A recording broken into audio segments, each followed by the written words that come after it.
Hi, my name is Dr. Kayla Steltenkamp. I'm super excited to be talking to you today a little bit about you've got a diagnosis, so what comes next. I think that a lot of parents this day and age are looking at outside resources to help figure out your students' strengths and weaknesses and sort of seeing how we as the school or the families can best support the students. And so there's lots of options for outside evaluations for things like dyslexia, ADHD, those types of things. Today, we're primarily focusing on an outside evaluation that might indicate a specific learning disability. So in reading or writing or math, there's also other areas under SLD, but those are the ones that we're going to focus on. So I'm going to share my screen with you here so that you can see the presentation. I have a tutoring center called Mind Over Matter Kids. We primarily work with students that have dyslexia, but we also work with students that just struggle for maybe not a particular reason, maybe not a particular disability, but they just need some extra support. And our goal is to always encourage them to sort of feel smart, feel like they have strengths and they can do it. There's just some skills they have to learn. Along with tutoring, we do special ed advocacy work and some assessments. So sometimes I'll work with students to see if they have characteristics of dyslexia or something like that. So a little bit of everything. I teach full-time at a university locally, and I teach courses about students with special needs. So that's just a little bit about me. Today in the presentation, we're going to go over sort of what is an outside evaluation, how to request an evaluation from school, SLD eligibility categories, an IEP versus 504, and then just some final tips or takeaways that you can then go and explore on your own to learn more information. So what is an outside evaluation? An outside evaluation is where you take a child to maybe a private psychologist or something, and they give you a report of your child's characteristics and possibly a diagnosis. So who can, you go to an outside evaluator and you want to bring this report back to the school.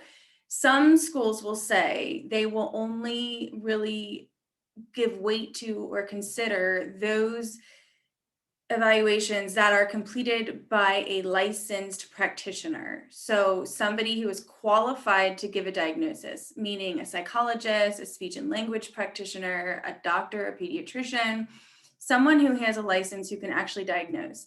Now, there are times where you might go get a screening. So for example, I have a PhD, and in Kentucky, I am not allowed to diagnose because I'm not licensed under a psychology or an SLP or something like that. So I can do a very intensive screening, and I can actually am certified to do just as many assessments, and I can evaluate it. I just can't say you have this disability. So that would be considered a screening. So I can do the assessments and I can say, yes, they demonstrate characteristics of dyslexia, but I cannot say they have dyslexia. And some states and some school districts will differentiate between, yes, you might have a report that says they have characteristics, but that doesn't necessarily mean that they have it. Either way, when you bring an outside evaluation to the school or you bring a screening to the school, it really is just bringing more information to the school. There's not a whole lot of weight that is carried in that report or that stack of paper that you're going to bring them. So as I sort of went over, there's two different types of assessments. So sometimes people will do a screener where you're looking at a particular skill or subset, and for example, dyslexia or dysgraphia or dyscalculia. So you're really only looking at one particular area of difficulty. And it can happen multiple times. So you might have one in the fall and one in the spring and one in the winter. It could be given by lots of different people as long as they're trained to give and analyze. And some states don't require permission to do screenings. So sometimes schools will do screenings and sometimes schools don't. So there are some states that require screening for specific learning disability or dyslexia. A formal assessment is given by a trained professional. It is very comprehensive. So usually it'll include a cognitive that goes over like the IQ. It will include working memory, processing speed, reading, writing, math, all sorts of different things. It'll include background information about your child. So it's really looking at their upbringing, maybe some family history of a particular disability, and it would require permission. So if the school was going to do a formal assessment, they would have to get your permission. Or if you did an outside evaluation, obviously you would be giving permission to do that because you're bringing the child to the evaluator. When you have this outside evaluation, you have to request an evaluation from the school system. So an outside evaluation is really only as good as the report gives you personally information. When you bring that into the school, just because your student has a now diagnosed disability from an outside resource, the school only has to consider that. So when you get that outside diagnosis, the next step would be to go to the school and say, my son was just diagnosed with dyslexia, and I would like to explore if you could get resources or supports at school for his disability. And then the school has to do an evaluation to show that that disability does have an impact on his education. The law states that a school, you can bring in an outside disability or an outside evaluation, and it must be considered by the public agency, so by your school. If it meets the agency criteria, so that's where we get into some states or some districts require, they will only consider ones that have clinical diagnoses there. And the other states don't necessarily require that. So it sort of depends on your school systems or your state school department. In any decision made with respect to the provision of free, appropriate public education. So at the bottom line is schools must consider that report if it meets the criteria that they have said that they need. So what does that mean? I always say, the schools must consider it, just like I consider waking up at 4:30 every day to work out. I don't do that very often, but I have to consider it the night before. I can consider working out tomorrow. So when you bring an evaluation, they might say like, thank you so much for bringing this in. We'll take this into consideration. And that's all they do. They can look at it and say, we looked at it. We don't think we need to do an evaluation, or we don't think we need any further information. Other school districts take it and they actually use some of the data that was given and put that into their own report. So it's really depending on your state or your school district. But at the end of the day, your outside diagnosis is only worth a consideration.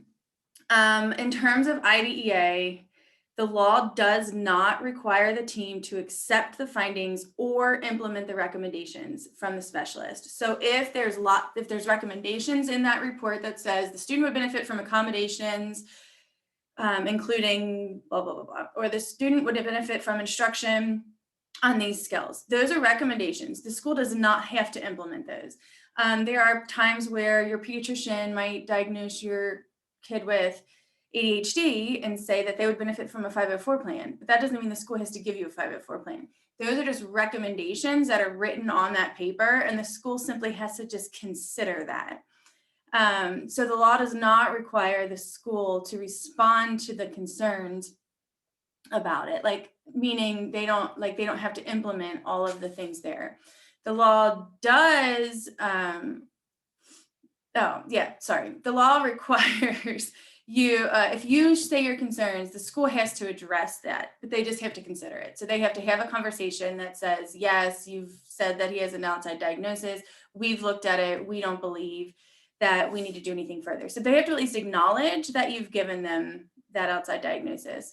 And then they have to consider the results. This little speech blurb is one from a personal friend who was a director of special ed. And I sort of asked her, how do you see these when they come in? Because as a special educator, when I was in the field, I remember parents would bring in a report and our school counselor would be like, oh, this report came from this specific psychologist and he'll tell you everybody's dyslexic.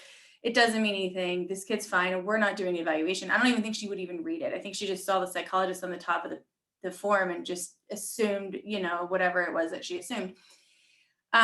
So I asked the director of special ed just out of curiosity, and she said that the district is required by law to acknowledge a diagnosis. She requires the staff to have a formal 504 or ARC meeting to discuss it as a committee every time a diagnosis is received. If the district doesn't offer a meeting, and she said, I'm sure that does happen from time to time, but anyways, if a meeting isn't offered, a parent can still send a note and request an ARC or a 504. So I think the important thing to remember is you as a parent can always request an evaluation. Even if you don't have an evaluation, even if you suspect a disability and you don't want to pay for an outside evaluation, you can always request an evaluation at the school system. So what does a request look like? You can, and I always say written, and I usually say email, but even hand deliver is fine too. You need to request in writing that your child be evaluated. This is just a sample letter. You can find these online as well, or you can use a template such as this one. Now, this one's specific to Kentucky when you see right here the KAR. So if you're not in Kentucky, you'll want to take that part out, but it is still applicable. You can either find your state code or just take that verbiage out. But what you're doing is you're sending written requests that says, to the principal, whoever, I request that my child be evaluated for special education. And if you want to say under specific learning disability, then you would list that too. You talk about like why. So I'm concerned about my kid's progress. We went and got an outside evaluation. They determined that the student has dyslexia. I would like to have a formal evaluation completed at the school to see if the dyslexia has an impact on the student's education and if that student could benefit from special design instruction. So you're just sort of typing out a request that says, I want to have an evaluation done at school. And then this next part says, I understand that the law requires you to complete this evaluation if a parent requests one to be completed. It needs to be completed within 60 school days. Once again, 60 school days is the Kentucky version. So your state might have a different timeline there. But in order for an evaluation to start, a parent has to complete a permission to evaluate. So you're going to send this request in. And I always say, like, I will call you back in 2 weeks or something to follow up. So you always want to give this in writing, either email or drop it off, and then follow up if you haven't heard in a week or two. Now, this letter will require the school to have a meeting and discuss the potential to evaluate. I can tell you personally that recently I was in a meeting with a family who had an outside diagnosis and requested it using this simple form in Ohio, and the school district, we had the meeting, and the school district said, according to all of our data, the student is making progress in RTI. We use RTI to qualify for specific learning disability, and she wouldn't qualify for one. And so and it's a team decision, unfortunately. So there was a parent and myself on this team, and then there was the teacher and the intervention specialist and the assistant principal and the speech language pathologist on this team, and they all agreed that they didn't feel like an evaluation was needed. So, majority ruled there, and there was not an evaluation done. So this letter is really just going to get you to that first step of hopefully getting a permission to evaluate. But there are times where that would happen. Now, in that case, you would say, well, then we need to discuss the 504, and I will get to that later. So first step is you have your outside diagnosis, and you request the school to do an evaluation. One super important thing to realize here, and I haven't mentioned this yet, but schools are only meant to describe a disability. So they're sort of like umbrella disability categories. For example, they don't diagnose. So if you have dyslexia, you would qualify for services possibly under what you call specific learning disability, and usually in reading, because that describes that you have a reading, that your disability is impacting your reading.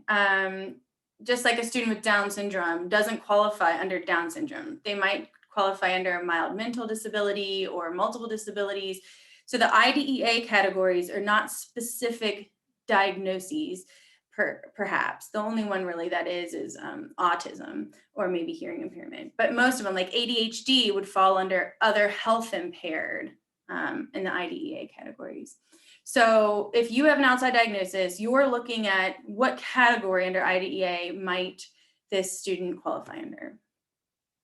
The school evaluation is free, so they have to complete the evaluation, and they have to do it within a given amount of time.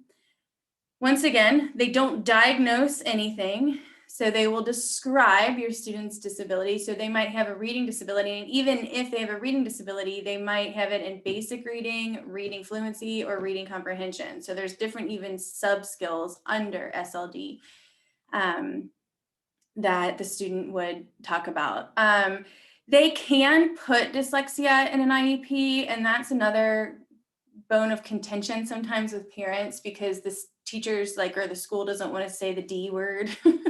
Dyslexia. I worked for a school where the principal was like, don't open up that can of worms. And I'm like, can of worms? It's anyways. So sometimes they say dyslexia is like a 4-letter word.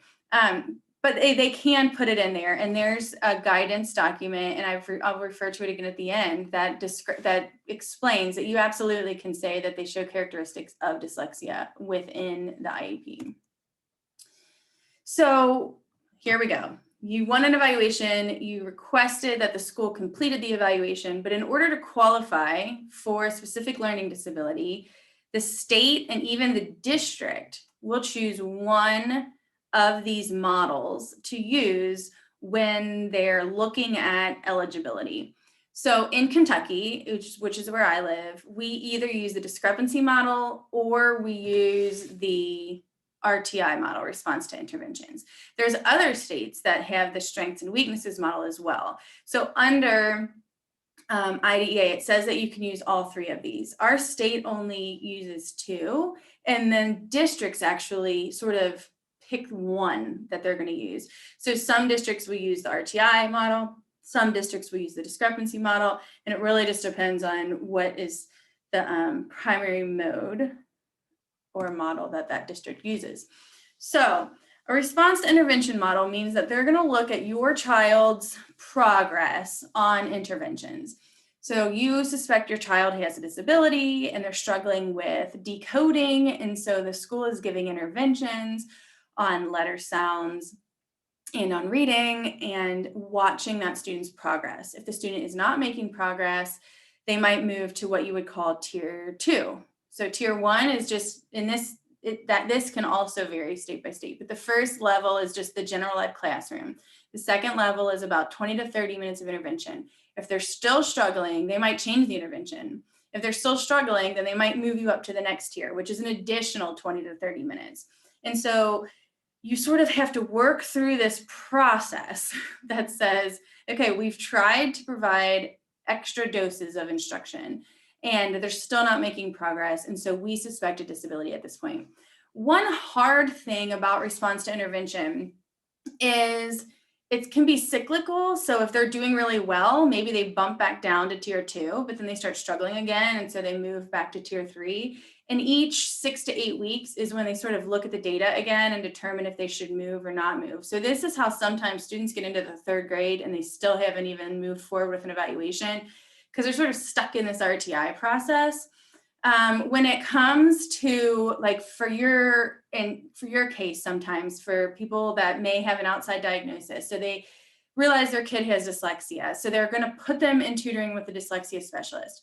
Well, in the meantime, you're requesting an evaluation from the school's giving interventions there, and the student's making really good progress. Well, sometimes the student's making good progress because they're doing outside tutoring and they're learning these skills. It's not necessarily because they're learning them in school. However, it doesn't matter because they're just looking at the data that they're collecting and the student's making progress, and therefore they would not qualify for an evaluation. The way that you qualify under RTI is showing that we've been doing these evaluations and there's no progress being made. One thing I want to say here too is sometimes you might bring in an outside diagnosis because you suspect your kid has a disability, especially with all this NTI going on. You might see characteristics of dyslexia and get an outside diagnosis, and that student's never had interventions, and that could be possible.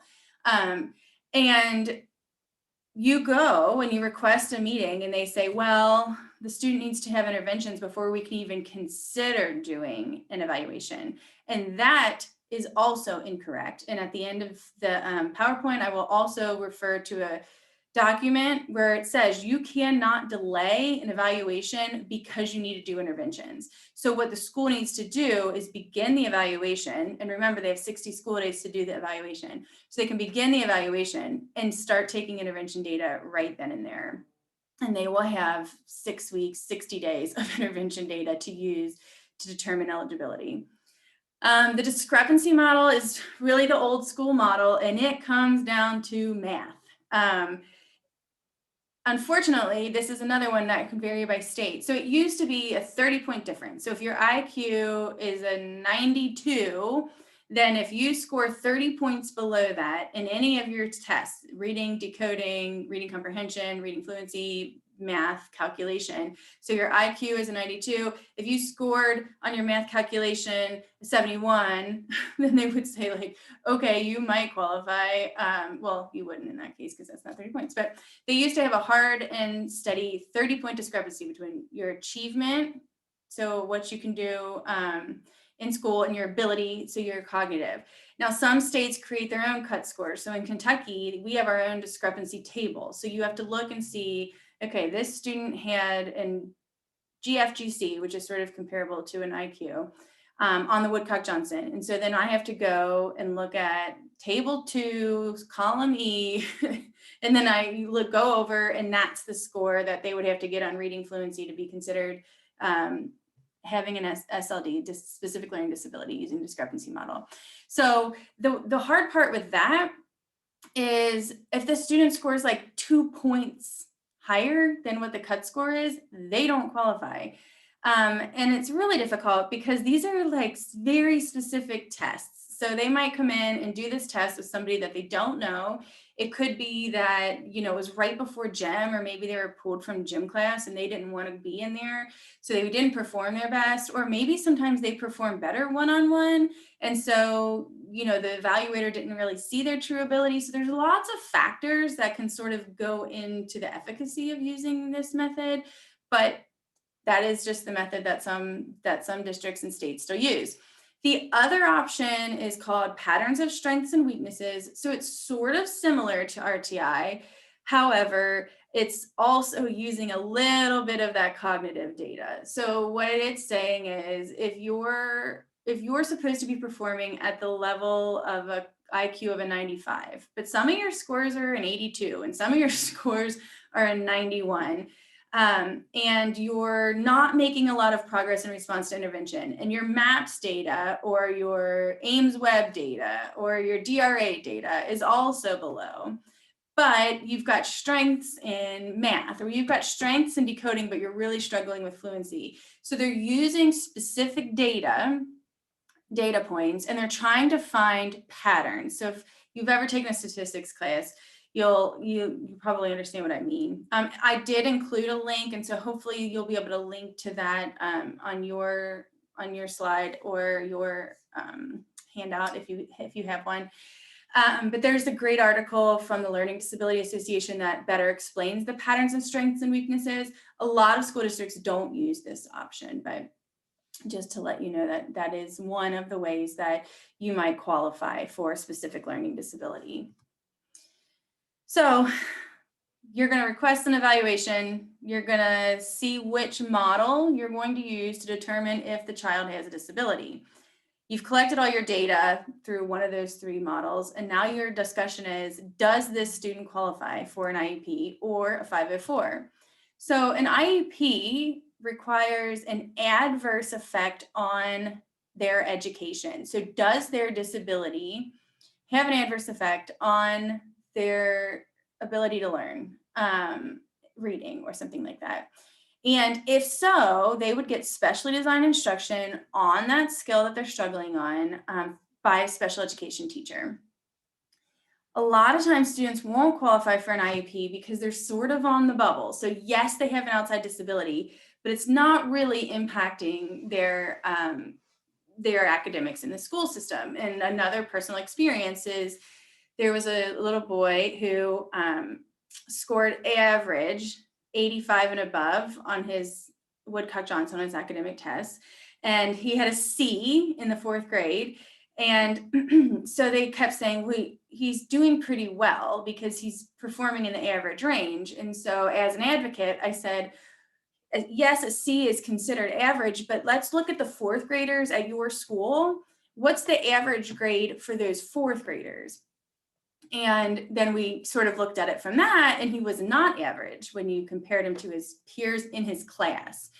They also wanted to use intervention data, saying he's making progress on the intervention. However, the data they were using was from the program he was using. So I said, well, he's not really making progress in reading.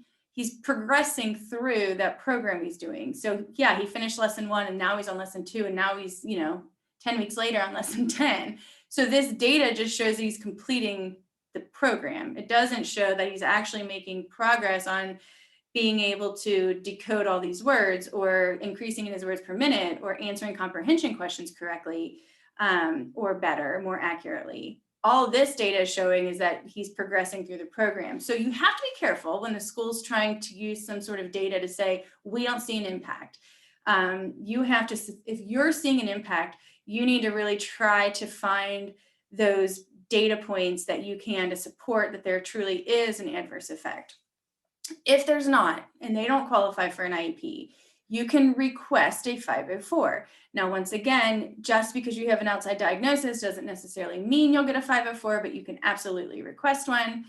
The school has to agree that the disability substantially limits one or more life activities, and that does include reading and writing and math. So if they agree that while it doesn't have a huge adverse impact, it does sort of significantly impact their abilities. So they would qualify for a 504. A 504 really gives students accommodations. So perhaps they would get extra time, or they might get a word bank on their test. They might get completed study guides. So it provides them with accommodations to use in class or on assessments. And it's really managed by the general education teachers. So there's not a special education teacher involved in the 504 process.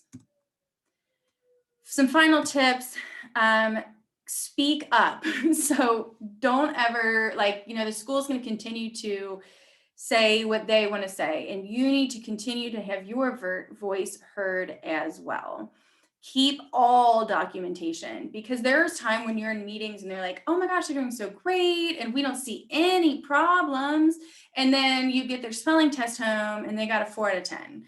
Or you get a reading worksheet home and they're like, you did really well, but I need you to try harder. Whatever it might be. They might have gotten some wrong. So keep all of that stuff. Also, there's times where the teacher might email you, or you might email the teacher and say, I'm working on this during NTI, our virtual learning, and she's really struggling. And so I wanted to let you know that I helped her on this particular assignment. So I think, we were successful at the end of it, but I wanted to let you know that it was not done independently. And keep that documentation, because at the end of the day, if the school's like, well, she gets 100 on all of her reading comprehension, you can say, yes, but I emailed you on this day that I had to help her with that one. And I emailed you on this day that said she was in tears. And so I wasn't gonna let that happen. And I read it out loud to her, those kinds of documentation things. So really anything, or if you email and they say, no, we don't think she needs to be assessed just yet. The interventions are going well, anything really. Keep all that in some sort of file electronically or in your house. Research. So there's lots of information. Wright's Law has tons of information about this when you have an outside evaluation and you need help at school. So research on the internet, research in your community, research within your state. There's tons of organizations, local organizations. So the International Dyslexia Association, Decoding Dyslexia has a lot of state branches. There's even some now like the Reading League or things like that. If you're on Facebook, there's lots of groups that are focused around students with ADHD or dyslexia and how to get a diagnosis. There's lots of parents who have been through this process and can tell you more about some of the pros and cons, or maybe what worked for them or what their personal experience was. So reach out, look around, and make connections. And then here's just a couple of resources that I wanted to include for you. This first one is from the Office of Special Education Programs. And this is the letter that says, yes, you can say dyslexia in an IEP. Now, you're not going to qualify for dyslexia. Obviously, you'll have specific learning disability, but you can put in the IEP that they have a specific learning disability in reading, and they have been diagnosed with dyslexia from an outside practitioner. This link says that you cannot delay an evaluation because you need to do interventions. And even if you can't click on these, you can Google these little taglines and they'll come up most likely. And so this is just another good document to have. If the school says, nah, we need to do interventions before we can even talk about an evaluation, you can say, well, that's not necessarily right either. This link is phenomenal because it breaks down specific learning disability based on the state data. So it's the NCLD state of SLD, specific learning disability. So no National Center for Literacy Development, I want to say, is what NCLD stands for. And they have a comprehensive report, and then they have state snapshots. And in each state snapshot, it'll tell you about your state, what percentage of students are qualifying for SLD, what laws are in place to help support students that might have dyslexia or reading disability. So it's really specific towards your state. What's really fascinating is it will help you just understand the landscape that you're dealing with. So in Kentucky, it shows the national average for SLD. Students with SLD is, I don't remember off the top of my head, but I'll say 28%. But in Kentucky, it's only 13%. Now, remember, when I talked about the discrepancy model, Kentucky has its own chart. That to me speaks volumes, because if we are that far below the national average, how many districts use the discrepancy model that we created our own table for? And so they're not qualifying. So it's just really interesting. And then another great thing to research is your state department's eligibility determination documents. And you can Google that, or you can go on your state education department website and you can put like SLD eligibility determination. And what that will do is it will bring up exactly what your state uses or looks for to determine if they do or they don't qualify for a specific learning disability. So there's lots of little check boxes that says, does the student exhibit this? Have we given them good instruction? Did we check and make sure that their hearing and vision and health is okay?